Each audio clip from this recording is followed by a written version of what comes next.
Hello and welcome. This is Melissa and this is Harmoniously podcast. Hey everyone, it's Rachel. Hi, Rachael.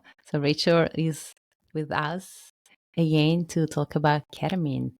But before starting, and we're gonna talk about the how is the experience after the treatment, and you can check our podcast about the experience before the treatment, how to prepare the experience self, and today so we will discuss the experience after. But before doing that, I would like to invite Rachel and everyone listening to just do a little practice of arriving or tuning into this moment. So let's just take a deep, big breath together. We can close our eyes, check if we are in a comfortable position, and if we are comfortable enough, just close your eyes and continue to focus on your breath. Just to each inhale, each exhale, and allow this time to make space, for your soul to arrive, make space for your body, mind to arrive, make space for your mind to calm down. Just make space for the presence of yourself.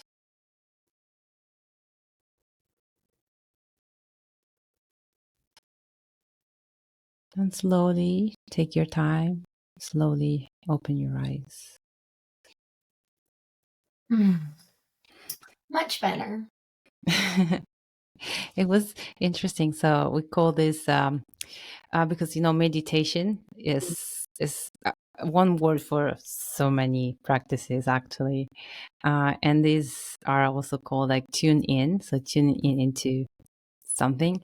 But I heard this week calling it arriving practice, and I really did like that. I love that. And I think that's the way it often feels sometimes. It often feels like there's these splinters of self that are in the past or maybe looking forward. And it almost feels like they all come together and arrive in the same moment. And I Hmm. love that. I love that little mental Yeah, picture for me. So thank you. and maybe that's a good introduction to when we arrive at the end of the experience with ketamine. Yes. So let's talk about the kind of post experience from ketamine.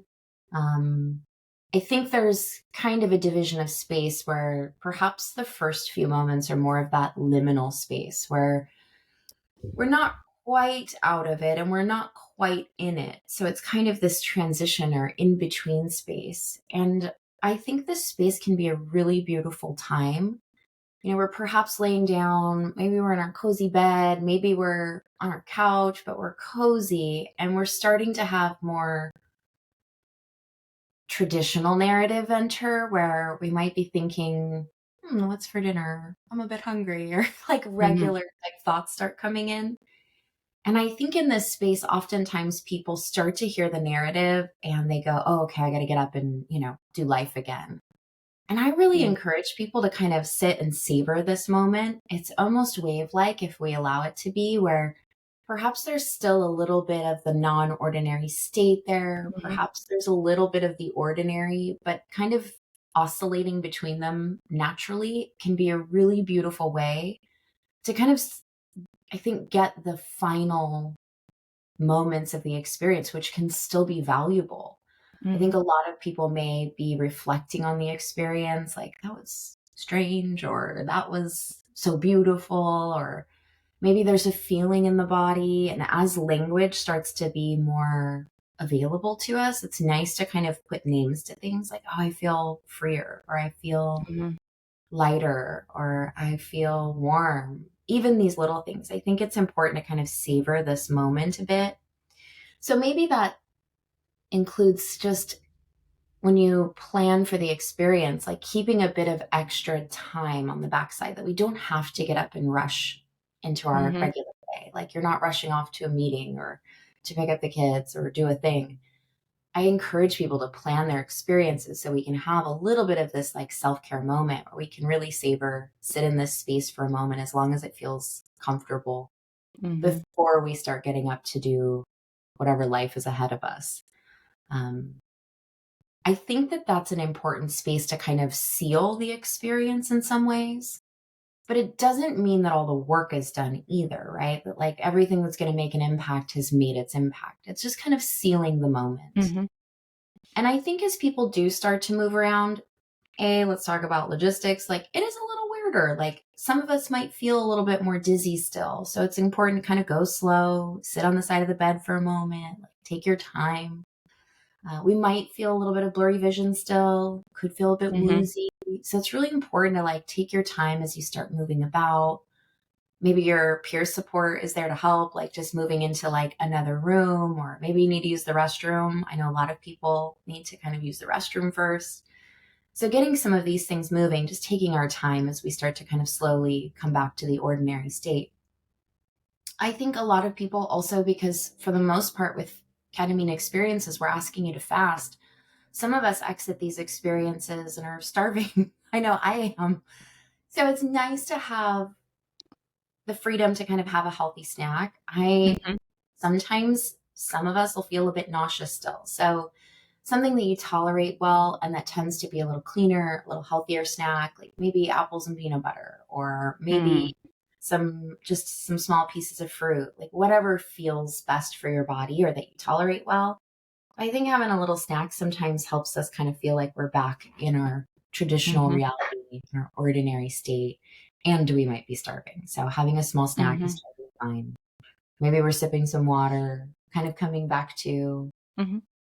I think it's also important that we have some quiet space surrounding the experience to do some reflection. It's kind of nice while we're still in that transition period to kind of think about what did come up, what feelings were there, what imagery was there, what sensations were there. Because sometimes it gets harder to recall them as we move Mm-hmm. back to like our meeting schedule or work schedule or the kids' schedules. I think it maybe even I've had folks actually do like voice notes because they don't feel quite prepared to like Mm-hmm. write things down. I think that's a lovely way to like record some thoughts and like maybe some things that have come up. Written notes are also fine, like maybe some journal Mm-hmm. tidbits about what might have happened. Again, some of us might feel a bit more woozy or that it's harder to do kind of critical thinking like that. Perfectly fine. You can do it later in the day. But sometimes just bringing them into the foreground of the mind helps us be able to recall them later anyway. So spending some time kind of reflecting, I think, is an important part. Oftentimes we think that when we're recalling the experience itself, it can to some degree reinforce some of the new neural networks we've formed. Mm-hmm. So it actually could be an important part of kind of increasing our neuroplasticity. These are new kind of baby networks that we're forming. And by revisiting them, they get reinforcement. So we do want to perhaps take some time to reflect. Mm-hmm. Um, there, So go ahead. they get reinforced more if like if you immediately after you really think Mm. of the experience. Yeah, Is that recall. true for all psychedelics or it's ketamine especially? I think for the most part, it's true across the board. We are forming these new kind of neural networks, especially in an altered consciousness, right? We have this non ordinary state. Networks are forming that didn't exist in our previous reality. So by Mm-hmm. just recalling the features of it, the feelings, the sensations in this non ordinary state, we can somewhat reinforce and encourage new neural network development. So I Mm-hmm. think it's an important piece of integration, right? As we take the experience, the before, the experience, the after, and we make it whole for ourselves. I think that that also sometimes comes with some confusion. Like everyone, I think, that's had some psychedelic experiences might have parts of experiences that feel confusing or don't make sense or kind of strange or bizarre. Mm-hmm. I think those are just as important to note. I always use this analogy, but I've had this experience a few times where I always have this strange, like, animal totem that will come through, like, any of my experiences. And one time it was this beautiful little porcupine, and I thought to myself, I don't, I have no idea what this means. So I kind of just put it in my like mental pocket, and I thought, I'll just chew on this over the next few weeks. And I looked at it in so many different ways, like what it might represent or what it meant. And it kind of bothered me because I was like, I have no idea Mm-hmm. what it's about. And after a few weeks, I finally just sat down and I was like, all right, well, what is a porcupine? Okay, they have this really, they have these harsh quills and this like very spiny kind of exoskeleton. And they have this adorable, soft kind of face and underbelly. And I immediately kind of understood what my psyche was trying to tell me, like this perhaps harsh defense mechanisms and like a really soft, sensitive underbelly. I immediately understood what it had meant. So I think it's important to note you don't have to make sense of everything right away. It's Mm-hmm. important to let these things come to us organically. Some things will make perfect sense. Other things may take time or never make sense. And that's okay too, right? Mm-hmm. Oh yeah, absolutely. That's why you were saying that I was thinking how messages can come in so many different ways. So Yeah. they can come in as an image, and Mhm. also it depends on the person.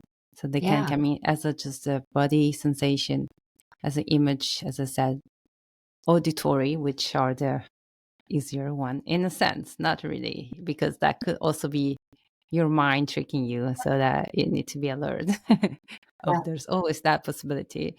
Exactly. Um, and then I was thinking when we were talking, like I had this experience one time of like literally I was feeling in my brain this sort of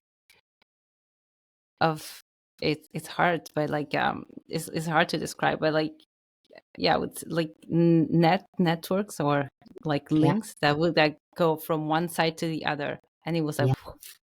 and they were just passing through like a sort of lighting. Yeah. So I could hear, see, and feel it as a lighting, and Mhm. time and space would like go upside down. It was really interesting. Oh, Um, and powerful. I was leading a ceremony. I don't know what was that. I still don't know. I just came up when you said it.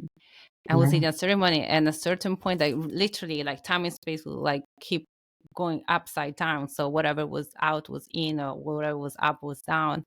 Mhm. While I was when I lead a ceremony, I sing. So I was singing my medicine song, and this was happening in my brain.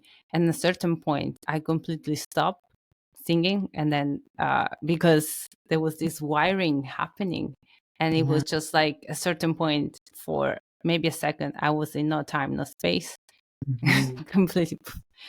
Um, so I was thinking when you were saying immediately after to like write down, take notes, how this can that can like improve the neuroplasticity. Okay, Yeah. it's not improve the right way, but like reinforce. Yeah. That's what you said. Yes. Reinforce it. And so I was this experience came up because I was thinking, okay, that's how can someone be able to reinforce this experience in any way? Then it would be hard to write it down. Yeah. So I was thinking, and I've never really tried it, but I think it would be a great suggestion to just sit down after and also revisit like Mhm. a meditation in your mind, like re-see, re-feel that. What do Mhm. you think? Yeah. I absolutely agree. I think it allows for kind of an organic process to take place, which is always best, especially rather than like forcing self to like write a note or, audio record something, which, right, uses different portions of our brain in the first place. Mm-hmm.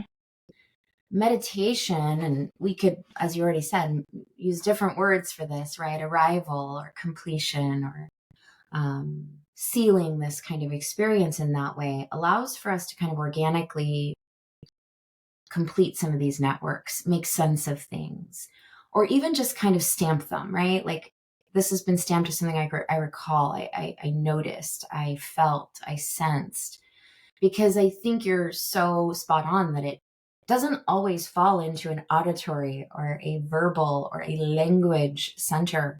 So it Mm-hmm. can be very difficult to describe, just as this experience was for you, which I think brings up like a really interesting other space. Like I have struggled a bit, and I know some of my patients have, with kind of being able to describe the ineffable, right? Oh, This yes. is that space that, like, how do you describe in language that is known to us something that's so non ordinary? And so big and so vast.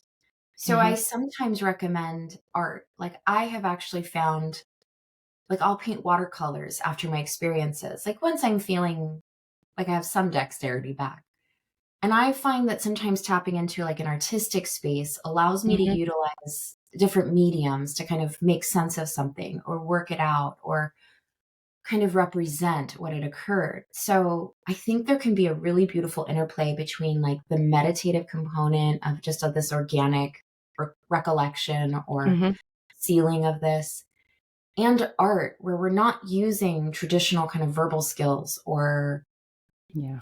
auditory language Mm-hmm. centers. We're using like art, which can be anything, right? So in fact, while you were saying about this experience for you, I imagined like painting these beautiful constellations or networks, right? So almost sometimes I think of in my head as like spider webs, right? So they have all these Mm-hmm. beautiful rungs and connections to each piece, and they're so perfect. But I think painting these or perhaps working with another art medium that you might enjoy. Mm-hmm. Also, I think art is just another beautiful way to allow our mind to kind of expand in different territories. So it could be considered almost, although a bit of a stretch, a kind of continuation of the non ordinary state, right? This is Mm-hmm. not traditional language.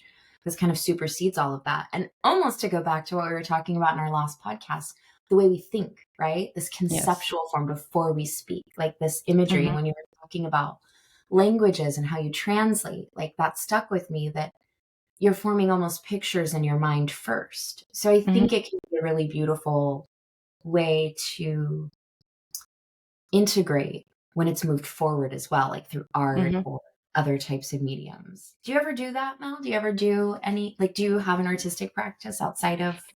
Oh yes. I did start in the jungle when I was training in the jungle, and I started like yeah, doing some paintings, and actually loved it. Yeah. And I also like vision boards. Hmm. So vision boards, for the ones that don't know it, is just you can use any, let's say, platform. So you can Yeah. use a Canva, you can use a Voot tablet, anything you want, Yeah. and you put on it either images. You can also paint or Mhm. like inspiring words, Yeah. anything that talks to you, resonates with you. Yeah. That is a vision of something. It can be the vision of next year. It can Yeah. be the vision of the next 10 years. It can be a vision of who you want to be, and so on. And I like it, even though it uses images Hmm. that, I mean, I like it to do it that way because you can also just draw it if you want. Yeah. Many, and I like to use it like a collage. So Hmm. to take images and putting them together. But I always suggest some of them maybe are in your mind. So look for those that are in your mind. Some of them just put them because you love them, and let Yeah. life surprise you. Yeah.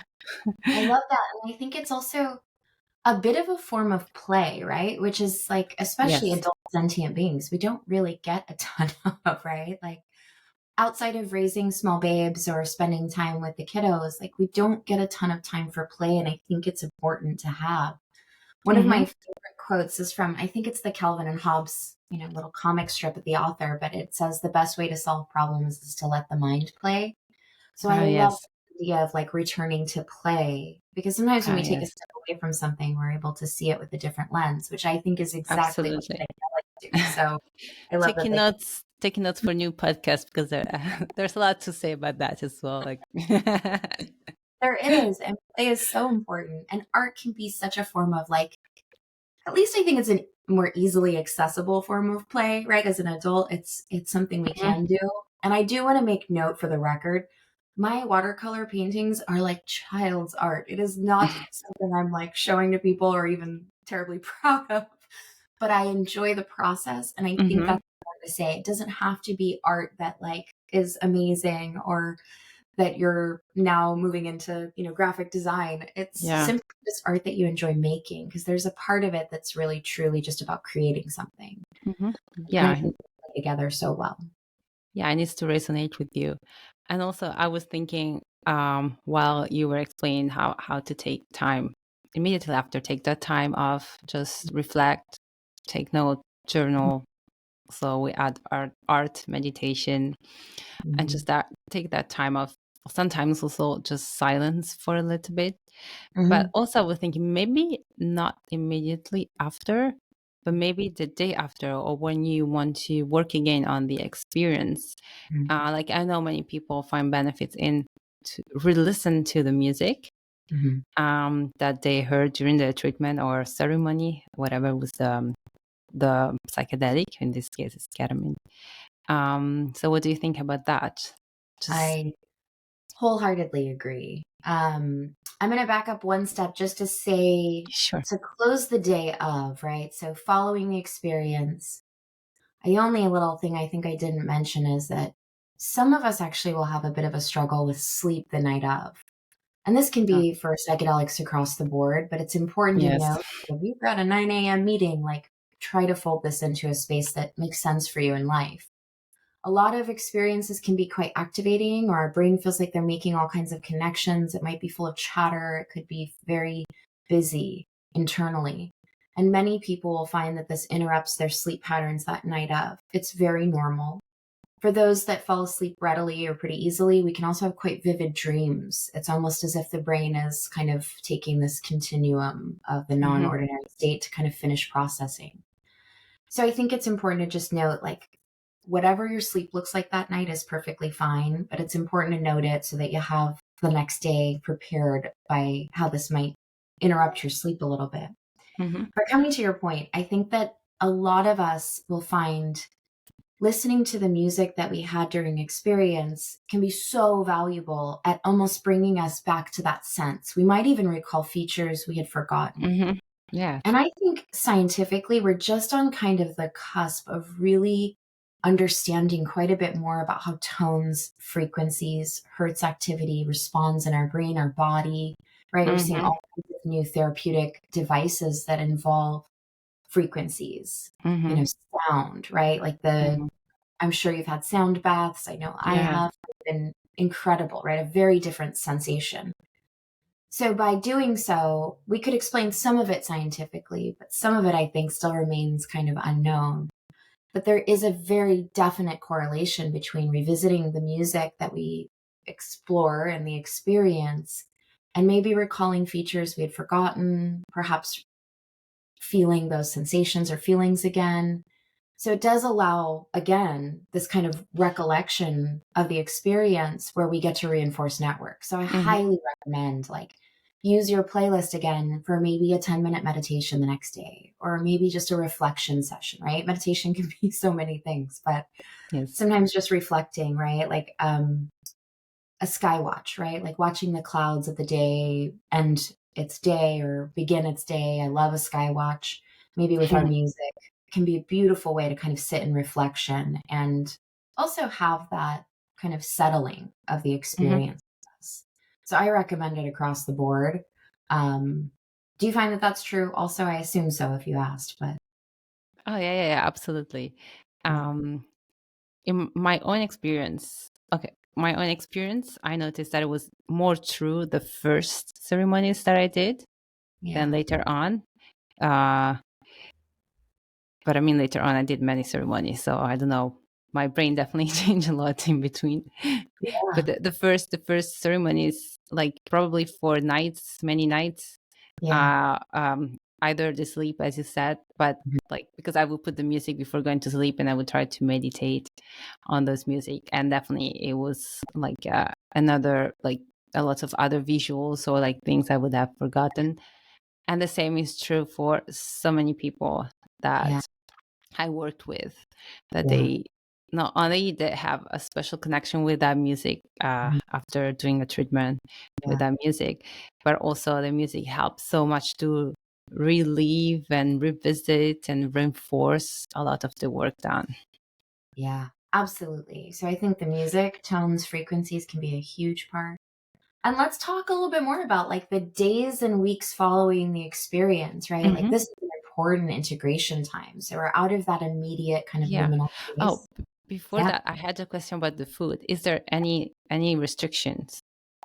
So I would say no true restriction, but following an experience, we might be a bit more nauseous. Some people have even had vomiting. It does happen. So I tend to err on the side of things that you tolerate well, are pretty easily digestible. Maybe isn't time for like a big cheeseburger meal. Mm. So having things that you like for me, I always have a little piece of like toast. Buttered toast is like my nausea food. I love that. It works great for Mm. me. Some folks want something a little lighter. So no true restrictions, but definitely erring on the side of things that aren't going to be terribly heavy, greasy, overly processed. I mean, across the board, but for sure in the post experience state where we could be quite a bit more nauseous, we could have some kind of waves of nausea moving through. So I Mhm. always say just cleaner, healthier meals, and definitely something that you generally tolerate: crackers, some cheese and fruit, something a Mhm. little bit of protein and carb tends to work well. So, yeah. Mhm. And about drinks. So Mhm. I Yeah. don't know, caffeine. I Yep. guess you don't want caffeine if you're not going to sleep anyway. But Yeah. caffeine, or like, or maybe at what other teas, Yeah. herbal teas. I Mhm. imagine no alcohol, but Yeah.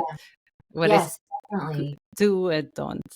Yeah, definitely no alcohol. So in general, we traditionally would advise against alcohol the day before, the day of, and the day after. Some people take that much further, right? And they'll have, practices, more ceremonial practices to prepare where there's no alcohol for 30 days or 60 days or 90 days. So less alcohol is generally better, but no alcohol. Fluids are important. So I definitely recommend hydrating after an experience. Mm. Ketamine can be a bit of a bitter molecule, so it's really wonderful to give your body a little extra assistance to help clear this medicine. So hydration tends to be key. Lots of fluids. Non-caffeinated teas would be great. I do a Tulsi tea that I absolutely love. It has a bit of rose in it, and I just love that kind of little bit of flavor without having too much of the other additional supplements in it. So lots of fluids. Water is obviously great. I enjoy coconut water too. It has quite a bit of electrolytes in it, so it Mhm. helps hold our volumes. And non-caffeinated tea would be fine as well. In general, I recommend avoiding caffeine after your experiences. It can be a bit activating. Also, we just don't need to pair all these substances together. We've kind of offboarding on one substance. We don't need to have something more activating on board. Can make us more jittery, more anxious, etc. Mm.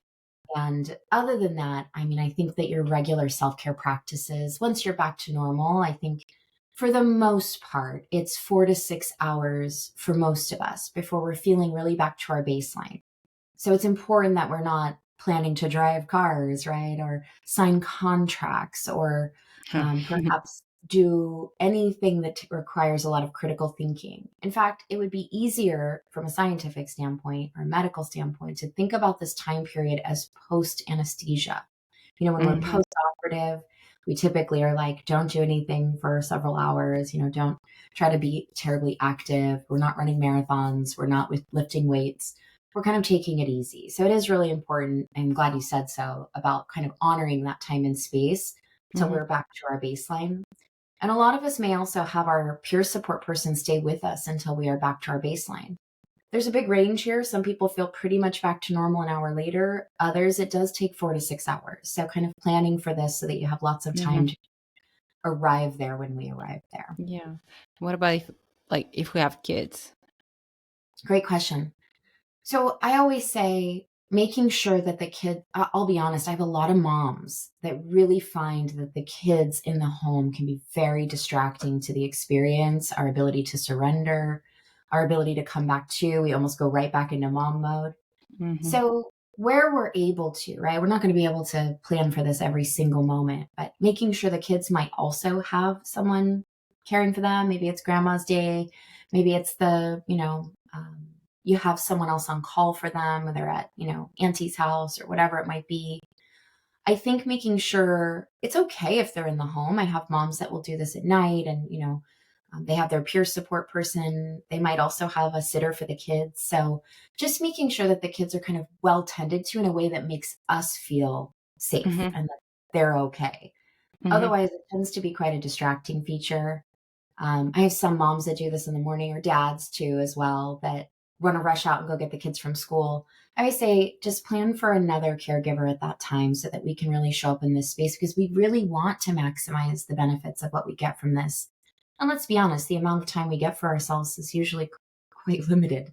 So Mm-hmm. making sure that the kids already have someone on call for them that day, they have another, adult support that's there for them so that we're not as worried about it and we know that that's okay. I think that can be important. And if they are at home, perhaps it's bedtime, they have someone to tend to them if they wake up or if they need something. Kind of similar to what we think about pets, it's just kids can be a bit more complicated. Mm-hmm. I think that's the best way to approach that one. Okay, perfect. So have someone taking care of them for those 4 to 6 hours. Yeah, exactly. And it's okay to Mhm. like be around them. I've had, lovely experiences with parents post experience that want to spend time with family and kids and feel a bit more connected. And that's okay. As long as you're not the one in charge of making like critical decisions or Mhm. leading someone to for medical care. So just making sure they have a responsible adult available for them, I think is most important and most responsible, right? We want to make sure they're Yeah. cared for and no interruption. Mhm. And then, Absolutely. yeah, moving to like the days and weeks following an experience, like more of that like integration, right? It's such a big topic. And we'll Mhm. probably dive into a few more of these in like more Mhm. detailed ways in coming podcasts. But Yes. let's focus on the areas of like self integration, right? So the things that help us develop neural networks, develop this adaptability, develop our insights, reinforce this new neuroplasticity. I think some of them are the things that we kind of already discussed and we just kind of take them with us, like the meditation aspect, right? Science has proven this time and time again and study and study and study that this absolutely can help with some of our neuroplasticity. It helps decrease symptoms of anxiety and depression. So, meditation practices, I think people are like, oh, I'm not a good meditator, right? I don't think meditation has to look one way. Yes, we're working on quieting our mind, but I think the important point of this is that we are stretching muscles, practicing muscles that we're not used to using. So, practice is really the important point. You know this as a yogi as well, right? It's the Mhm. practice, it's Yes. not the completion, it's not the finality of it all, it's the practice. Uh-huh. So I always say start off with like really small, achievable goals, maybe 60 seconds 3 times a week, right? So, like, really minimal things. Like, let's just start practicing these muscles. Perhaps it looks more like reflection for you. Mhm. Perhaps it's a guided meditation that often gives us a bit more architecture to work with. So Yes. we can follow something versus Mhm. allow our own brains to be quiet. Yeah, and we also have podcast, Mhm. mindfulness by Harmoniously, where we're posting meditations, so guided Yes. meditations. Yes. So you can just tune into that podcast and listen to our meditations. Yes, I think it's a beautiful place to start, especially for, I'll be honest, I've been meditating since I was 15 and I still like a guided meditation. Sometimes it just offers me enough to bring me to that presence that I'm looking for without my brain having to do more work to get there, right? So Mhm. I holistically love a guided meditation. I think there are many apps that offer this, and obviously our Harmoniously platform, we have plenty to choose from and more to come. I think meditation is a beautiful way, but again, it's not the only way, right? So, other things we can do in the days and weeks following. I think this is an important time period for that reflection practice. And where do we do reflection? We do it typically in moments of stillness. So, it could be meditation, it could be moments of flow state. So, like art. There's lots of Mhm. scientific studies that support that when we're in a like athleticism, so like athletic sports or things like of that nature, art, that we can drop into more of a flow state. Mhm. I tend to think about this from the scientific standpoint that we are dropping more into our parasympathetic system, right? So maybe not Okay. fall sports, but when we're taking walks in nature, which is another Mhm. scientifically founded space, when we're doing art, when we're Mhm. meditating, Mhm. we are stimulating our parasympathetic system, right? So, and I think it's important to note because so many of us live driven in our sympathetic nervous system, our go, go, go, our accomplish, our do, our think systems. It's important then to be very deliberate about trying to access our parasympathetic system, which is our more of our rest and digest system. So, yes, that means foods and sleep, but it also could relate to the digestion of information, right? So, when we're Mm. digesting a concept, a feeling. So, ways to access parasympathetic are breath work, right? So, we want to stimulate vagal nerve. Mm-hmm. Humming. So I've taken up this humming practice when I do dishes to stimulate my vagal nerve. It just helps me almost meditate while I'm doing dishes. Oh, nice. There's so many ways, right? You could incorporate these types of things. You mentioned singing, you sing for ceremony, Yeah. singing, humming, all of that accesses some vagal nerve Mm-hmm. stimulation, which is associated with more of our parasympathetic state. So, prayer, chant, meditation, walks in nature, humming, singing, all of these types of things can be kind of more of a deliberate intention to access our parasympathetic system, to kind of digest whatever has come up. Oftentimes, I'll have people report that in the days following a powerful experience, they have almost these, you could say, light bulb moments or Mm-hmm. epiphanies, Yeah, right? yeah, Where they yeah. go, oh, and something just makes sense differently than it Mm-hmm. did before. And they almost see it as like exactly as you described in this ceremony for yourself, these networks are forming, they're lighting up, and they're making Mm-hmm. these direct connections all of a sudden in a way they were not connected before. Mm-hmm. These can be really powerful moments. So if you're having kind of an aha moment or an epiphany or a connected moment, I think it's nice sometimes to mark that, like maybe write that down. Sometimes I just keep notes in my phone, which is a little techy, but I do enjoy like making note of it. It's happened. I feel this way. This thing makes sense. It may be a way we're seeing self. It might be a way we're relating to the universe around us. Could be something from our childhood. It could be something from our future self. So making note of some of these kind of important connection moments, I think is important, but it's more important to allow space for them to occur, right? So all of the practices we just kind of talked about really, I Mm-hmm. think, help us with this self integration, the process of taking part of our psyche in the non ordinary state Mm-hmm. and making it part of our whole psyche in the ordinary state. So making something whole, which I love the concept of. So this is that self integration. But What Mel, for about what about dancing? dancing is a beautiful way, another flow state. Absolutely. Body movement. I mean, Yeah. I think any somatic practice, right? So we get so caught up, and I am so guilty of this, like being so over intellectualizing and over cerebral. We forget how important it is to move the body because, Mm-hmm. there's been so many famous works, but The Body Keeps the Score is a beautiful work. Yes, yes. Talks about how we store trauma in our cellular body. We've proven this time and time again. So moving our body can be a really important part of this. Dance can be such an important part of like moving something through body, shaking something loose, like getting energy connected again, getting mind and body connected again. Mm-hmm. So dance. What other types of physical activities? What else do you think? Well, I mean, obviously yoga, but Yep. there's many kind of yogas also. I would suggest to pick from depending how you feel. But remember, also restorative yoga is really really good for again calm down and maybe that'll give more time to breathe Mm, and have more insights. Uh, yeah. Also yoga nidra. I love yoga nidra. That is about it's about that helps practicing meditation. So yoga nidra is also called yogi sleep, and Mm-hmm. so you just lay down in shavasana, so the last pose, lay down, and you are guided into meditation, and that practice the mind, the let's say the presence of the mind, mindfulness. Yeah. So that's also that can be a beautiful one. Um, Yeah, well, dancing, I think there's many kind of dancing. And probably I will also encourage what is called ecstatic dance or any dance that's just freely moving your body without Definitely.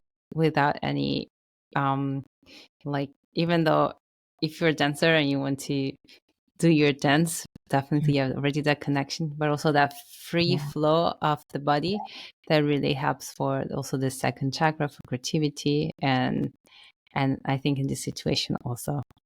Yeah. Um, I agree. that's it. And you said walking nature already. We already said that. Yeah. No, I think you're right. And I love yin yoga as well. Like long Oh held yes. poses can be such a beautiful way to kind of drop into somewhat meditation and also a bit of body Hmm. fluidity or movement. stretching these big, long, kind of harsh muscles that need a little long stretch. I agree. And I think dance, I think free form is great for this time period. It's almost also a form of play, right? Or you can just release whatever's going on. It might be faster, it might be slower, it might be rhythmic. Kundalini too, right? I mean, it could be part of that energy as well. So I think Hmm. there's so many ways to find some movement. I think it's important to note that, like, it also may not be something really positive that comes up, right? It might be an emotion that isn't pleasant and feels like dancing. So, what if it is something that's feeling a little more stuck in us, or something that feels sadness, fear, anger? Maybe it's a bigger emotion that we're working with right now, right? Psychedelics have this incredible capacity to kind of bring to the foreground things that are stuck in us, or Hmm. things that we've tried to avoid in the first place, right? And I think Mel and I will spend a little bit of time doing something more deep on the like challenging experiences, how to work with those in another podcast. But briefly here, I think it's important to note sometimes it can bring up things that are difficult for us to manage. So we might be left in the post session managing like a big emotion, managing something that feels heavy, managing something that makes us angry or Hmm. upset. So there are other ways that we can deal with this. And I think all the things we've mentioned are just as valuable here. But I find sometimes when I'm dealing with like a bigger anger or a bigger fear energy, um, and my therapist taught me this, was just throwing ice cubes. I like big energy you can move through you, and it feels kind of destructive, right? Like a little Kali energy. But somewhere in a safe place, like if you need to move something through you, anger has to move through us, fear has to move through us. When it gets stuck is really where it starts to cause some of these other issues. So there are lots of things we can do. You can wring washcloths, right? Maybe we need to work out some of this angsty energy. We teach kids sometimes if you're upset safely, we can go into a pillow and deliberately like scream into the pillow, get something out. Like we want to Hmm. move fire through us sometimes. There are times we want to activate fire. There are times we want to move the fire through us. So I think it's important to note, like, I want you to work with whatever emotion, feeling that you are going through, knowing that there are really healthy places to put this, lots of different ways that can feel good in body and in mind. It's just important to note that not always are we feeling left with like this beautiful light, you Hmm. know, euphoric energy. Sometimes it is difficult stuff, right? Hmm. Oh, yes, absolutely. Mm. It's, let's say, it's a small percentage compared to like the overall experience, but Yes. it can totally happen. And it can also possible that, I mean, for the same person, having many treatments that leave you with a great positive experience, and a couple of treatments that leave you with those feelings Yeah. that are actually there because they need to be released, processed. So they, nothing wrong happened. It Mm. happened what it was supposed to happen. Yeah. It's there to be processed.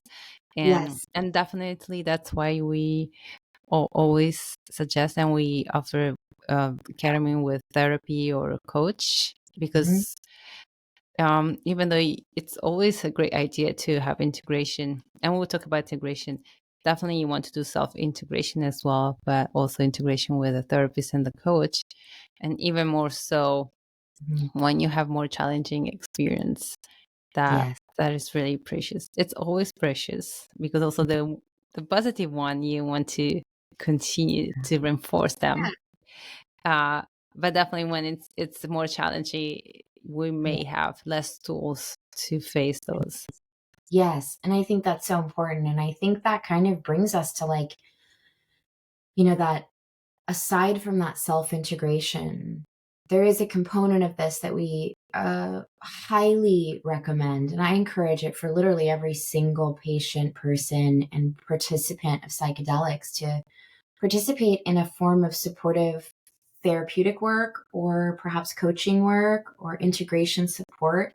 Hmm. Because oftentimes we're talking about building networks that don't quite exist yet, right? So we're looking at our brain, we're developing new neural networks. They're just baby networks. We're not really sure how to reinforce some of these positive resources or coping mechanisms in our brain.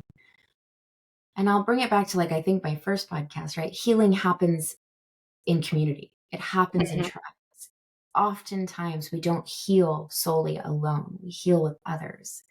So this is a really important part. And scientifically, in the literature, it's touted as being synergistic, meaning 1 + 1 = 3. So ketamine plus therapy equals 3, not 2. So we get Mhm. more out of both of these experiences when they're combined.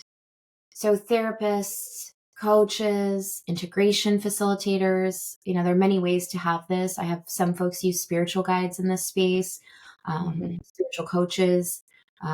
Religion is for sure can have a space here. I think there are lots of ways to get this, but we do need others to help us perhaps process things we don't have the architecture for, right? We haven't built all of this yet. So Mhm. oftentimes we have to talk about it. We have to put it out there. We have to practice building a new coping strategy. Yeah. Or I often think about it from a psychological standpoint, removing some of our cognitive distortions that we might have, like Mhm. upgrade these templates. And that is often best served in the work of health coaching, spiritual Mhm. coaching, emotional coaches, also Yeah. psychotherapy, right? So Mhm. utilizing these services is, I think, paramount to getting the most out of this type of experience and really moving forward, right? Like Mhm. making growth, making healing, which is what most of us are here to do in this capacity. And I Yeah. think that's one of the most important places that we see that kind of work being done. Mhm. Yeah, I love it that you said it's synergistic. It's 1 + 1 = 3. Yeah. And that's totally true.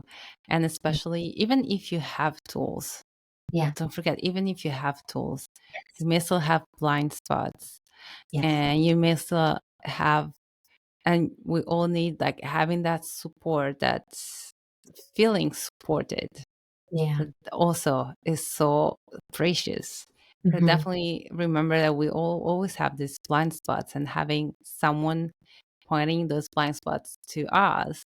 And Hmm. so, and if we already have the tools, then we will also benefit even more from this support, from this Yeah. person, from this outside person, this mirror that's showing us this blind spot. And so Hmm. at that point, uh, the synergy will equal 4 or 5. So the, Exponential. Yeah. yes, the more we do this work, the more we understand, the more we're open to learn new tools, the more it multiplies, I think. Exactly. And I think that's true. Could be quite a domino effect, but I do think that's really accurate. And I also think that utilizing these types of services, it's important to note that yes, one component is just having support. So many of us, especially post COVID, are like alone, Many of us still work remote. Many of us are not in as large of communities as we used to be. And Hmm. most of our healing work is never done. There's healing work that's done alone, and there's healing work that's done in community and with support. I think we tend to be more effective when we have support, right? When we have that Hmm. felt sense of being supported and a relationship with another sentient being. So I Hmm. think these types of relationships are incredibly important to sticking this work, making this work seal, taking the most from it. And I think you mentioned something about blind spots, and I think that's really important. There are so many subconscious, unconscious patterns in our brain that are working that we aren't always privy to seeing without like direct counter reflection, right? We can't see ourselves as accurately as others can. We're stuck in Hmm. this. Hmm. We often need that. And that can also be found, not to ever underscore the importance of coaching or psychotherapy, which I think is number one, but also in community. So leaning on friends and family and our support humans, maybe taking the time and space to say, Hmm. hey, I need some space. I need some time. I know for me personally, that's always been very hard. I want to support everyone else. So it's hard for me to feel like I want to take up space, like I want to take something from someone else. But I think that's part of this work here as Hmm. well. It's okay to take up space. It's okay to lean on others. It's okay to not be okay. Hmm. It's okay to Yeah. lean on, our community, our resources around us. And I think that's an important part. Hmm. We need to participate in that. Do you agree? Like having not just, Oh, yeah. psychotherapy, but we need social support too. No, absolutely. The work you do with your psychotherapist and with the coach is one kind of work, but also having your community, a support system around you will definitely set you up for success. And Yes. many people actually don't really have that, and that their Yeah. issue. But there's also other ways we can that the people that are doing this journey together can connect and look for each other's and create this new network of support. Yes. This can be a way.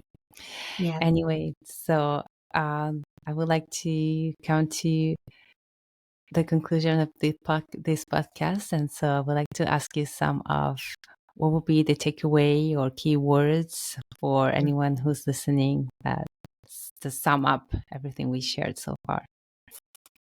Yeah, definitely. I think for me, what comes up is almost to summarize this as like a connection piece. For me, I feel like there's such a huge aspect of this that's connecting not just concepts, not just ideals, connecting to others, connecting to integration. So connection like stands in my foreground. I'd be very interested to hear what comes up for others in this, what the theme feels like, what the keywords are, the takeaways are. So we're always available for more questions if you have ideas for more Mm-hmm. podcasts, questions about these.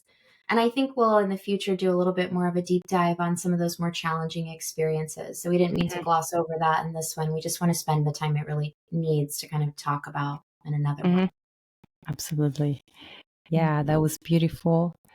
I think for me, I would say one keyword would be coming back somehow, Mm, yeah. like coming back to our new self. Mhm. Yeah. Self, right? Like this presence, this home, this little nest that's inside of Mhm. us. I agree. All right. So thank you everyone for listening. Thank you, And everyone. Always good to be here. yes, thank you so much, Rachel.